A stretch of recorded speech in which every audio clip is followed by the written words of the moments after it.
forgot. Oh my gosh, I'm losing hope. Help! Hey, you have a friend. Loudred! Ah!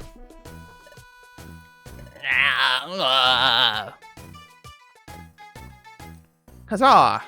Companionship saves the day, folks. Are you alright, Sunflora? Yeah, you saved me. Is that so? Good!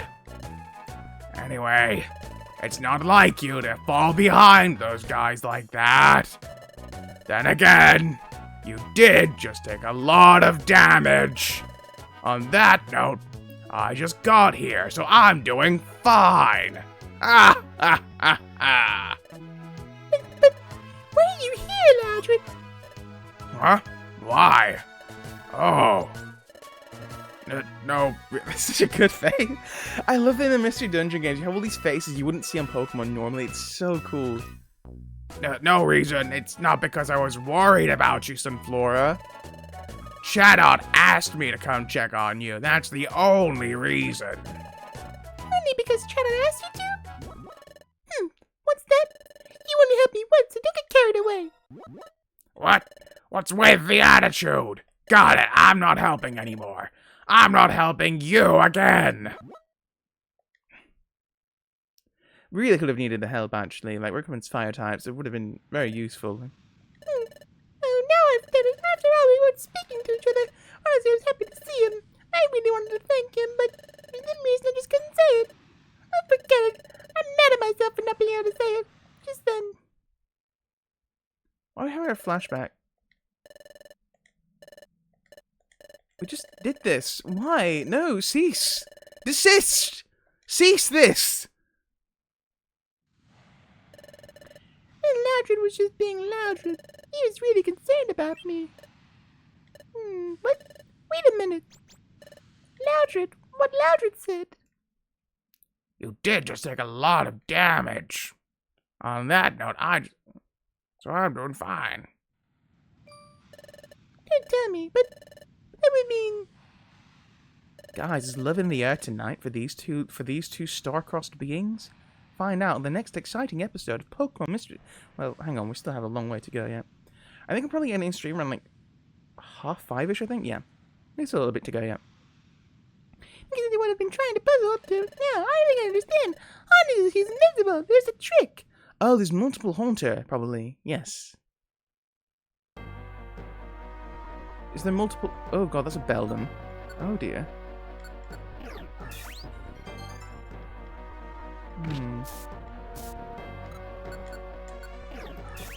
Beldum with your classic, with your whatchamacalls, with your constant use of takedown and constant recoil.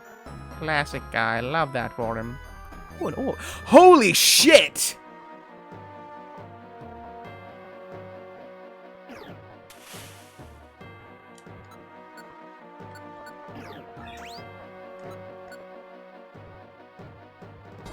God, that is enormous! I've never seen that. Onyx is so big. Okay, well, never mind. I guess I can't hit him there. I've heard like size affects like how many party members you can have. Holy shit, 120! That's so much damage. Okay, that's a dead end. Man. Oh, I did a lot.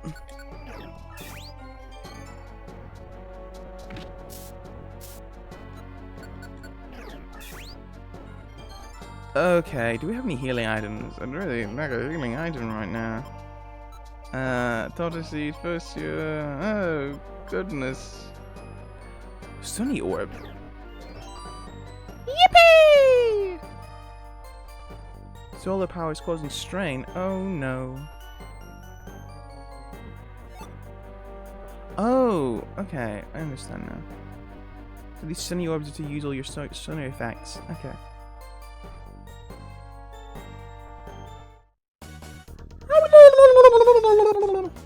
Okay, first off, let's get over here.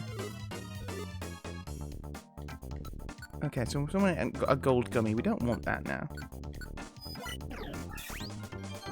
No, that didn't really do much at all. Oh, it's because I can attack twice now. Okay. Moves. Absorb.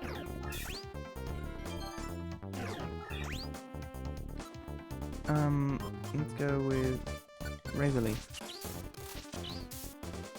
Okay, and then we get... See guys, we can do this, no problem at all. We just need to pick them off one at a time. Hang on, actually, do any orbs which are useful?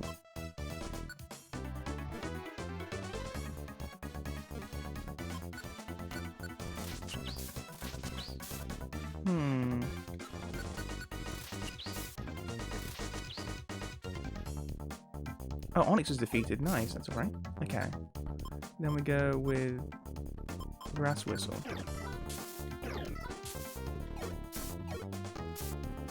So she attacks twice because of the chlorophyll ability. That's cool. Okay, and there's another Onyx. Onyx is surprisingly weak, by the way. Like, Onyx seems like it would be super strong because he's just a giant dude. He's incredibly weak. Oh, come now. Well, I cleared the monster house, lads. Everything turned out okay in the end of the day. Hang on. Can I level up here at all, actually? Sunflora. Summary. Next level 4,000. Oh god, I'm not doing that.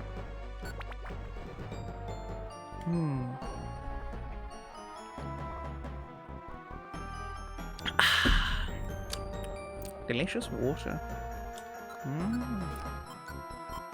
Have you ever went to a place which has really bad tasting water? When I was in Wales, I thought the water tasted weird. I lived in Wales for several years, and like, why does this water taste bad? Maybe it's just in the area of Wales I was in, but I was in the north of Wales, and I was not too keen on the tap water there a lot of the time. It was drinkable, but I'm like, I don't know. Granted, I also think whether you like the water in your area is depending on what you're currently used to. I know a lot of people rave about the tap water in Japan, and I had some there, and I'm like, oh yeah, it's good. But I wasn't like blown away by it or anything like that. I don't know. I think a lot of people who like rave about Japanese cuisine have never tried to make it. I don't know. You've been to Japan? Yes, Martio. So actually, that's an Ekans. Okay. I went to Japan last year. It was an interesting trip. So I actually went with a family member of mine because we were visiting another. Okay, so I have a brother who lives in Japan, and I heard New York City water is good. Why do I doubt that? Why do I think you're maybe telling a little bit of a fib? A fibberoo, Commodore. A little bit of an untruth. Just I feel you're not being 100% honest with me about this, Commodore. But yes, I went to Japan last year. I went to visit my brother. I went with okay, no, I've heard New York. One of my dreams is I want to go to America and try all the different types of pizza they have there, like the New York style, and like the Detroit style, and the Chicago style. It'd be awesome. Why is that doing so much damage? Oh my goodness. I'm hooked on a feeling. I'm high on believing that you're in love with me. I'm hooked on a feeling. But yes, I went to Japan. The Hudson is semi-clean. Wow, that's inspiring. Semi-clean water. That's awesome. I love that. Now, I went to Japan last year. I went to visit my brother, and I went with a family member of mine. Turns out, traveling people can be really annoying, and you should be really cautious who you pick travel partners with. And yeah, it was though ultimately it was a fun trip overall. We did a lot of stuff. I can read a bit of Japanese. I can speak a tiny bit though. I've not been practicing it in a long time. I need to get back into practicing it, if I'm being honest. But yeah, and it was a fun trip overall. I could get into the nitty-gritty. I don't know how interested people are into the nitty-gritty of this trip. I say semi-clean because you can swim there if it wasn't rain, storm, or earlier, because the shit-piss water overflows there. Drinking water doesn't come from the Hudson. The Hudson is salt water anyway. Naruhodo. Hang on, isn't salt water generally cleaner anyway, because salt can, like, disinfect a lot of the water? Obviously to a certain extent, obviously. Not entirely. Hardy must be hiding his head. This time I must definitely catch him. Save and continue. We can finish this chapter, I think. Would you like to go on? Of course. But of course. I think the River Thames is worse than the Hudson. I don't doubt that. I mean, we were just discussing earlier in the week about how the River Thames, back in like the early 1900s, used to... So, you may have heard the dish jellied eel. A dish which I think sounds rather unpleasant, and many people also think sounds rather unpleasant as well. But it was a thing in like East End London. It's a common dish there, and a lot of that comes from the fact that the River Thames was so full with eels. There are alleged reports saying that you could see the water moving, but it was not the water moving; it was eels. Granted, now European eels are actually a threatened species, so maybe eating eels is not a good thing to do. And also, jellied eels are not a common dish here anymore anyway. You can find some places to do, but they've kind of fallen out of popularity, and I think for good reasons, because it's eels in fish gelatin essentially, which it's like a hearty dish, not the worst thing ever actually, but it doesn't sound all that appealing. The jelly, I got mint jam from the store. It's not bad. Mint jam. Oh, I don't know if I'd like that. So if it's anything like a mint sauce, like a normal mint sauce where you mint, I don't know if I don't like mint sauce. I feel like mint is it's really easy to mess up with mint. It's a very strong flavor, and I think I've made salads in the past, and like I looked at recipes like use mint leaves, and like okay, how it doesn't specify how much. I'll put in this, and like oh wow, that was way too much mint. I'm like damn, I guess you need to really be like conservative with the amount of mint you put in. Just put it in for taste. I fucking love marmalade. Oh my god, I was just talking about this yesterday, right, on stream, right? On Monday. So listen, I'm not the most British person ever. I don't really care about Harry Potter. I don't like Doctor Who. I don't drink tea. But goddamn, call me Paddington Bear because I love fucking marmalade. Goddamn, I don't love fucking marmalade. I fucking love marmalade. Yes. Oh my god. Listen. I know this is like. Listen, having like a marmalade sandwich as a snack is so nice. Listen, I don't make sandwiches much anymore because I don't really eat sandwiches a lot. But man, sometimes if I have some marmalade and some bread and I'm hungry, I'm like, you know what? I'll just butter some bread and put some marmalade on. Have a marmalade sandwich, and I'm like, damn, this is so nice. That's a good. I've only seen the first Paddington Bear movie, the newer recent live action ones, and I liked it. I liked the first one quite a bit. It was fun. It was fun for what it was. I wasn't amazed by it, but I thought it was charming and funny. But yeah, listen, guys, listen. Marmalade is dope. Marmalade is so good. Also, if you've never had it, I think this is very much like a British thing. You can probably find it other places though. Lemon curd, if you've never had it, is very nice. I can say Paddington, the unofficial icon of the UK. He is like a massively successful icon. He is very much like a big mascot. Okay, so it's really interesting, right? I feel like the gauge of like how popular mascot is how popular is it in Asia? Because I say I went to Japan. I did go to Japan, and on the way there, I also stopped at like Helsinki Airport, which in Finland, obviously, and, you know, we've talked about Finland before. And man, the amount of Moomin shops at the Helsinki Airport is ridiculous, and there are so many people who are, I don't know where they're from, but maybe from like all parts of Asia, in these Moomin shops buying tons of stuff because the Moomins are huge in Asia, and I'm like, holy shit. And then I went to Japan, and yeah, there's a ton of shops selling Moomin stuff, a ton of shops selling like Miffy the rabbit, who I can't remember where Miffy's from actually, but Miffy the rabbit, who's like apparently not big in the US. I think she's bigger in Europe than in America. But yeah, Miffy the rabbit is huge, and like I can't.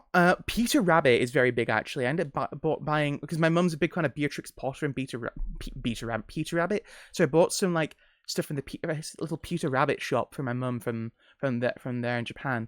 And yeah, and like Peter Rabbit actually is another, I guess, like UK icon, I guess, isn't he? Along with Beatrix Potter. I could read Beatrix Potter on stream. Yeah. Man, would anyone like Beatrix Potter readings on stream? I could read Peter Rabbit and Benjamin Bunny. Or like some of the other stories, like the one about the little rat mice people, one's trying to cook the others. Moomins are extremely popular in Finland. Yeah. I went to a Moomin cafe at the Finnish Helsinki airport. It was really charming. They have these big statues of all the characters there, and they have like a lot of really nice stuff there. It was really very charming. I can't show pictures of that because it shows my face, my flesh agent face at the very least, and I want to keep that hidden. But man, there's a lot of really cool man. Yeah, I gauge how popular a mascot is by how popular it is in like throughout like East Asia, essentially. Because if it's big in Japan or Korea or China or something like that, it's probably doing well for itself. Because they eat that shit up. Japan loves mascots. Japan adores mascots. They consume them. It inhales mascot fever. But yeah, they love those stuff over there. I don't know how big Paddington, but I imagine I think the Japanese would love Paddington. Paddington's just so charming. He's just a fun little bear. I forget where he's from. Is he Peruvian? Is Paddington from Peru? I can't remember. And yeah, he's just a little bear in a raincoat who loves marmalade, and it's so great. But I was gonna say, if you've never had lemon curd before, it's basically like a lemon marmalade. It's really, really nice. You can probably make it easily enough at home, actually. But I think like if you want to get into jam preserve making, that's up to you. But if you ever get the chance to have lemon curd, do it. It's so good. yeah, again, it's a lemon preserve essentially, and it's really really nice. You can use. I know, like we talked before, jellied eels and stuff, and there's a lot of like bad. I've talked a lot before about how I don't think a lot of the bad takes of British food are true. Though obviously I can understand people cherry picking. Now there's a lot of really good desserts in the UK, and there's like a lot of desserts which use lemon curd, and it's so wonderful. It's so nice. Yeah. See, that's in Florida. I think she's still pursuing me. So persistent. Good grief. That's right. She's a grass type Pokemon. So around over here. Yeah, no, but like Paddington's Peruvian. Have you guys heard of the Wombles? The Wombles were like really big, or like a big like UK book series, I guess. Really popular characters. They're like kind of like little shrew vole creatures, but they're kind of just weird little monsters. They're just weird little creatures who womble around, and like they live at the Wombles of Wimbledon, and they just go around and they just kind of like pick up the trash left behind by people and like make it into stuff, and it's all about their adventures doing stuff like that. It's really cool. But yeah, the Wombles are massive. I don't think they're big outside of here.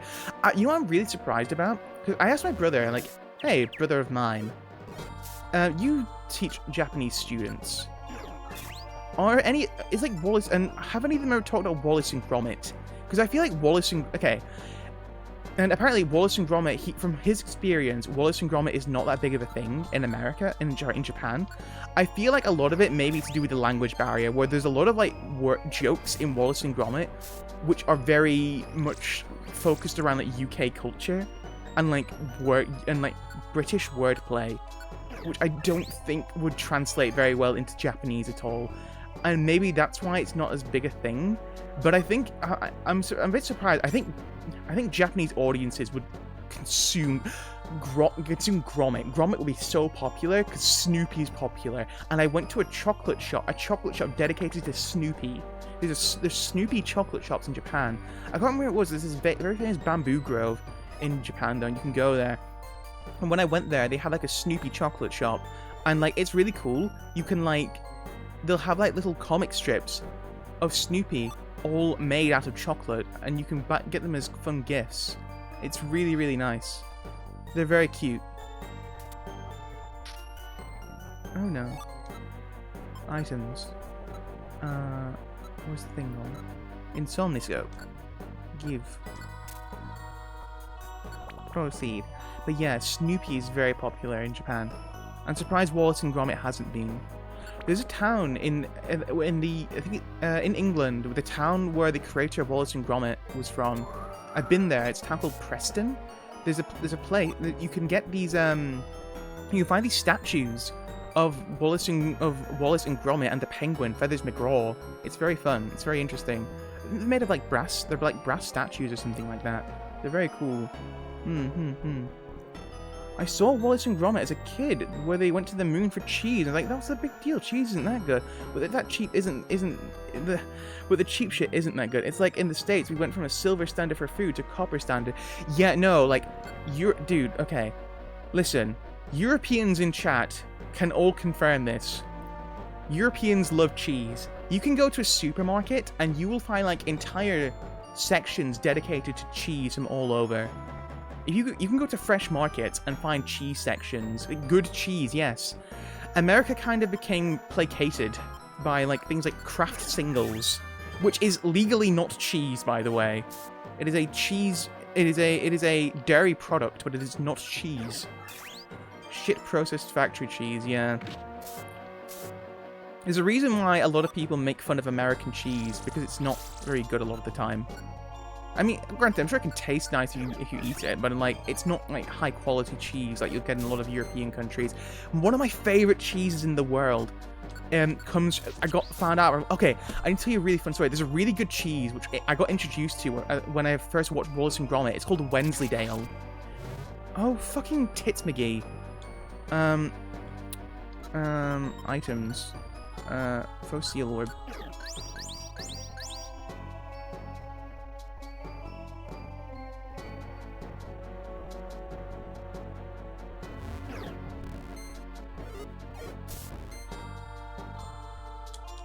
Okay, hang on. Let's just, Sunny Orb. How many Sunny Orbs do I have? I have the one.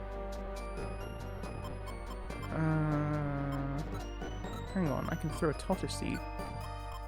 Throw!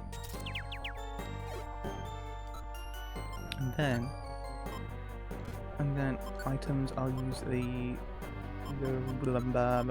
sunny orb there. Yeah, so Wensleydale cheese. In the Finnish Defense Forces, they gave us cheese with every meal. I can attest to the fact. See, Martius, you get it. You get it. We love cheese.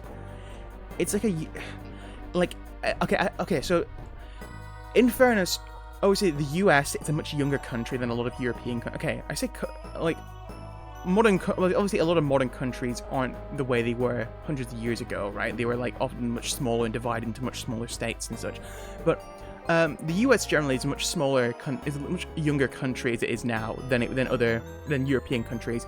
In Europe, there's a long history of cheese making, largely done by monasteries, right? Monks and friars and stuff were very often the ones who were making cheeses because, you know, they were wealthy enough to make cheese. The church was a place of wealth, honestly. And, you know, this is where you have a lot of stuff back in, like, I want to say the 1400s of like. Maybe earlier than that even, you know, of, like, massive opulence of the church and people critiquing this, leading to the now infamous writings of Martin Luther, which he boldly pasted over the door of the cathedral in where was Martin Luther from? The cathedral where he pasted it on the door there, and it was like a big thing. I was like, oh, this is so shocking. Basically, it kind of like became like the birth of Protestantism in a way. But that's another story. But yeah, a lot of like cheese making comes back to monks and such, and like, even in England, it's largely believed that cheese came about as a result of French monks and monasteries traveling to England and spreading cheese making through there. He was German, I think. I can't remember what the cathedral was then, Martius. I can't remember now. Either way, you know, Martin Luther was a very influential figure in that. But oh, hang on, we're gonna use a sunny orb, weren't we? But yes, very excellent. Let's just use the orb here. Most excellent. Let's just use a razor leaf in here. Awesome. And then let's use grass missile here.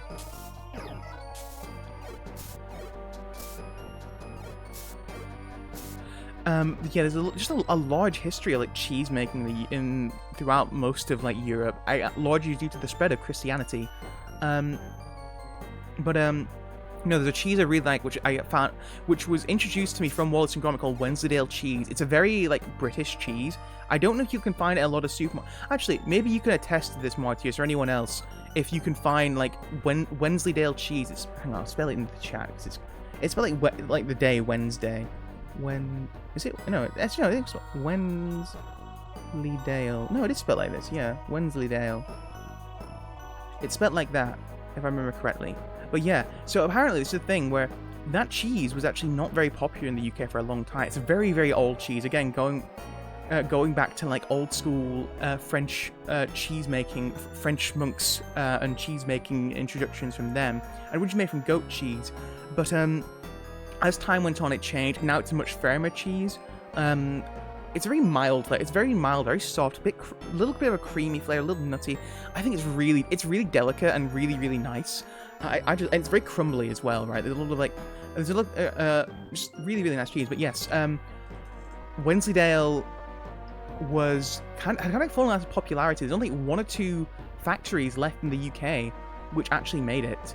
The thing is, Wallace and Gromit's introduction of the cheese saved the cheese, amazingly. So it was a cheese which was very popular in the north of England. Okay, I don't want to say it was losing popularity. It was produced in the north of England, and Wallace and Gromit, the creator, whose name I can't remember off the top of my head, he was from the north of England, in this town called Preston, and he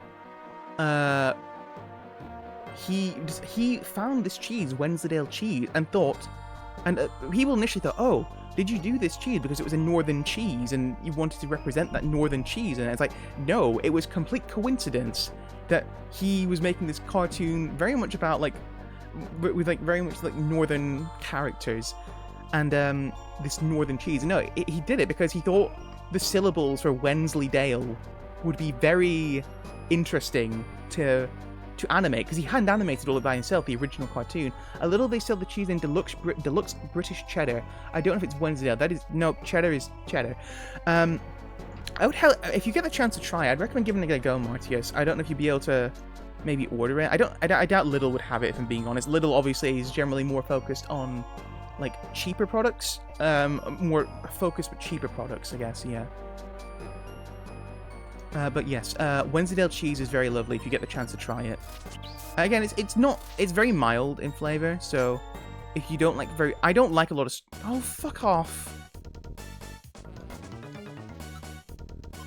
Items. Can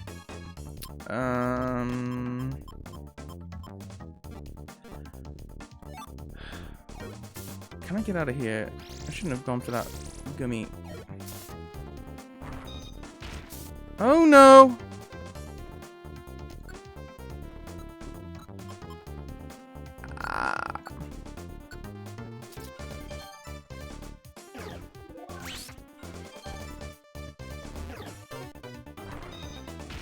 No, please let me go. Let me... Okay, we can win this still, I think. Absorb!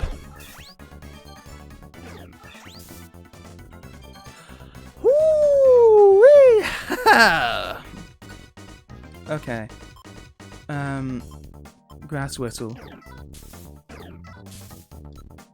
We'll take our time with this one, lads. Leech seed. Okay. To be fair, Finland as a country is barely over 100 years old. Well, yeah, so that's what I was saying beforehand about, like, the USA being old, but, like, European countries as they exist today have changed drastically from how they were. Like, you know, people say someone was... You mentioned Martin Luther before was German, Martius, but, like, Germany as a country was not as it was today. Modern Germany, as we know it, is a fairly recent country, in all things considered, though. People still use the term German because of, like, Germanic languages. Prussian. Yes, right, like Prussian, yeah. I could say Prussian. It's so charming to say, isn't it? Prussian. But, I'm going to see them.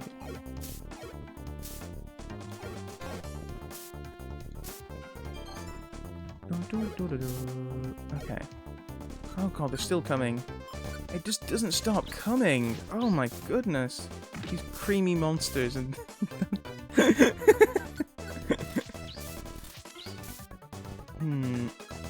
Okay, let's use absorb.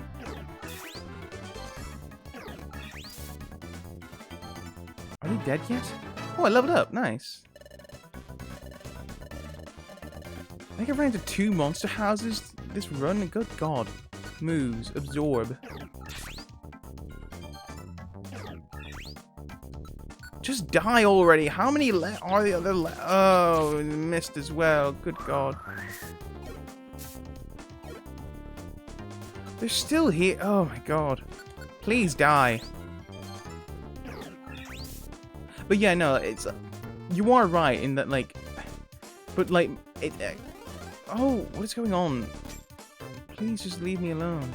And I want you to leave me alone. They say the devil that you know is better than the devil that you don't. You're a big shot here, but nobody else knows. And I want you to leave me alone. Also, Gallia. Where was Gallia?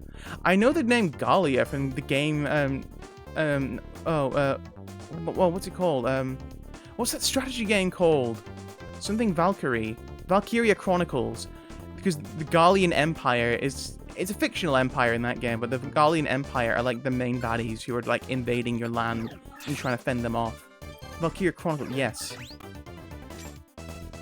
Valkyria Chronicles is a good game. It's a cool game. Very interesting game. I think I have Valkyria Chronicles 4 on PS4, I've just never played it though. I should play that sometime. Please, let the boss now. Because we've got like 10 minutes left and then need to get going. Right there, Hunter's right there. I found you, Hunter. France, Belgium, and thereabouts. I see. I love when I love like Hercule Poirot. Like, sir, good sir, I'm not French. I am Belgium. And I realized that, oh, you can just piss off a French person by calling them Belgium, and it's like, what an easy thing to do. Keep notes, folks. If you want to piss off a Frenchman, just call them Belgium, and if you want to piss off a Belgian, call them French. It's an easy way to get her out to give them a slight. Hunter, I'm gonna arrest you. You might as well give up. You've been more persistent than anyone else who's tried to catch me, or ridiculously stubborn.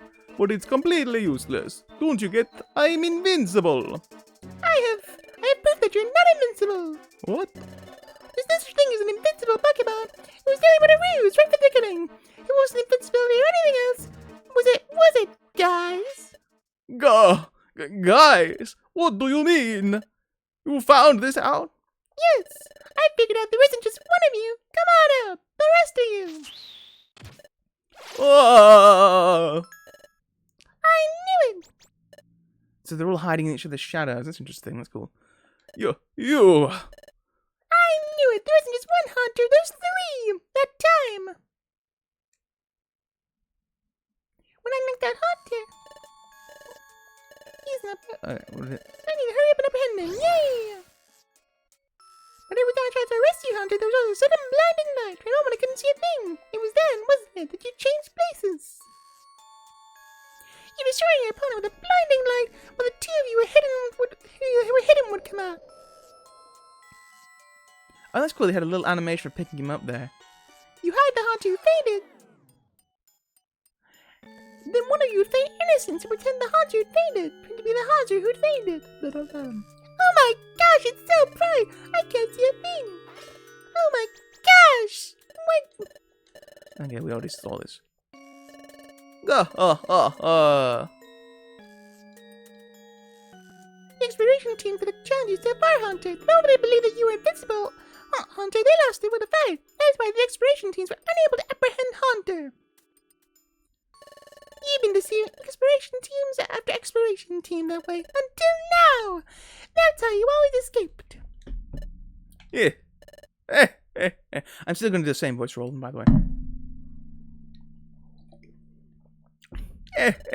Looks like we're found out. Now the secret has been discovered. We can't let you return. What? Do we get louder on team now? Oh, goodness heavens. Well, how can they summon volcanic ash? No, volcanic geysers. Oh my gosh! This is the Spring Cave pit. Lava flows directly beneath here. You've been incredibly persistent. Knowing that we ran here. It's the best place to knock out grass-type Pokemon like you. Praise yourself. Oh my gosh! Well, hang on, Loudred's a normal type, so that doesn't work. Oh? Loudred! Are you alright, Sunflora? What? What are you doing here? Forget that. Here they come. Look out. This is hot. I like that, just go straight into the battle with them, but... Are we both burned? Oh, goodness. Oh, dear. Hang on. Okay, hang on. First off. Yes, let's put to sleep this middle one. Moves. Grass Whistle.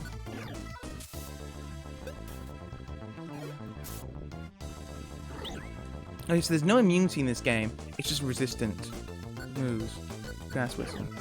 Lounge level 27, I see. Howl. Attack grows sharply. Oh, so leech them.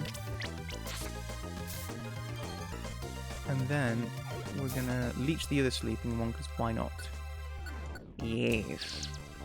Yes. Oh! Loudred got killed. Oh dear. Well, let's go with Razor Leaf.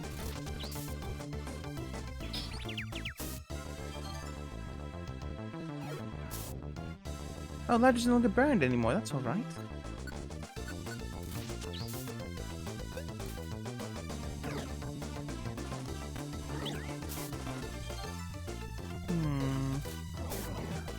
Oh no.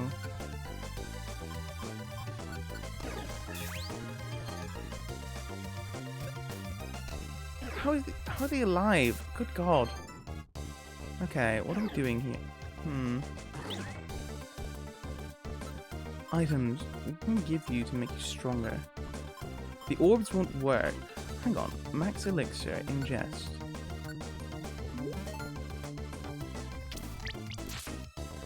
Why didn't you let from the start?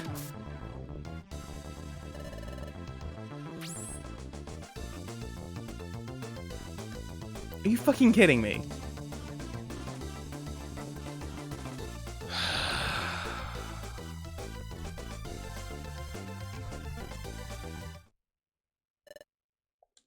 Oh my gosh, what is happening? Anyway, just try again.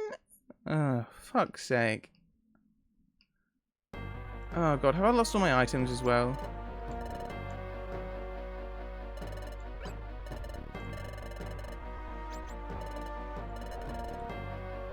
Oh no. No! Well, I think on that bombshell, folks, we're gonna leave it there for today. Oh, that sucks ass. Yeah, we're gonna leave it there because I need to be heading off soon. Okay. Oh, that hurts. That was not my fault. That was the game's fault for giving me a stupid companion. Oh, that hurts so much. Okay, well, I guess we'll leave it there for today, folks. Thank you so much for coming by. I will be back on Friday. I'll be doing back Friday evening, doing a reading of reading the Odyssey on stream. So if anyone wants to come by for that, it would be around 7 o'clock British summertime, 7 p.m. So yeah, around evening for everyone. So for most people here at least, unless you're American, in which case it will probably be like morning-ish maybe, or afternoon maybe. I don't know. Anyway, I'm not terribly good at time zones, you see, but that's okay. It's been fun. Thank you, Commodore. It's been lovely having you here as always, my friend. Martius, thank you also for coming by. It's been lovely having you. Thank you so much. And everyone else who's come by, thank you so much for coming by. I appreciate it. But yeah, we'll be back on Friday. I'm going to try and get a new video out. It depends if I can edit it quick enough, because, as I said at the beginning of the stream, I'm not very good at editing because I get distracted very quickly, and it takes a long time for me to do that. But yeah, I'll get that sorted out. Anyway, hope you have a wonderful rest of your day, evening, afternoon, wherever you are in the world. Keep well, stay safe, eat lots of good food, and I'll see you next time. Okay, thank you. Bye-bye. Bye-bye. Bye-bye. Bye. Bye. Na na na na na na na. Na.